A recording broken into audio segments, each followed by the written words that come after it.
আল্লাহ, আমার মা আমাকে শিশুকালে তার মহব্বতের কোলে লালন পালন করেছে রে আল্লাহ। শীতকালে মা ঠান্ডা জায়গায় ঘুমাইছে, আমারে গরম জায়গায় শোয়াইছে। আমার সেই মা আজকে কবরের বাসিন্দা, আজকে আমার মা নাই।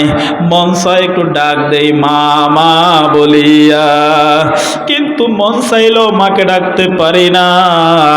হাজারো ডাকলে কবরের পাশে দাঁড়াইয়া মাত্র 1.5 হাত নিচে 2 হাত নিচে আমার মা, নিজে দেখলাম মাটি দিলাম, কিন্তু ডাকি মা মা বলিয়া।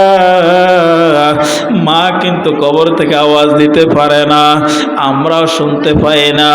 ও আসমানের মালিক, তুমি মেহেরবানি করিয়া আমার মাকে বাবাকে তোমার রহমতের কোলে লালন পালন করো।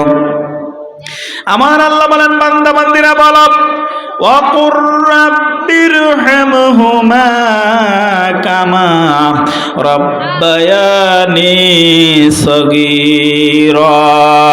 আমার কাছে বলো, আমি আল্লাহ সেনাবাহিনীর প্রধানের বুলেট মিস হতে পারে, কিন্তু যখন কোনো সন্তান তার মায়ের জন্য আমি আল্লাহর কাছে দোয়া করে, কোনো সন্তান তার বাবার জন্য আল্লাহর কাছে দোয়া করে, এক্সপার্ট সেনাপ্রধানের বুলেট মিস হয়, টার্গেট মিস হয়, আল্লাহ বলে আমি সন্তানের দোয়া ফিরাই না, আমি ওই সন্তানের দোয়া কবুল করিয়া তার মা এবং বাবাকে নাজাতের ফয়সালা করে দেই। ও আমার মায়েরা, এই জন্য আল্লাহ পাক বলছেন, সুম্মা আনতুম তামতারুন,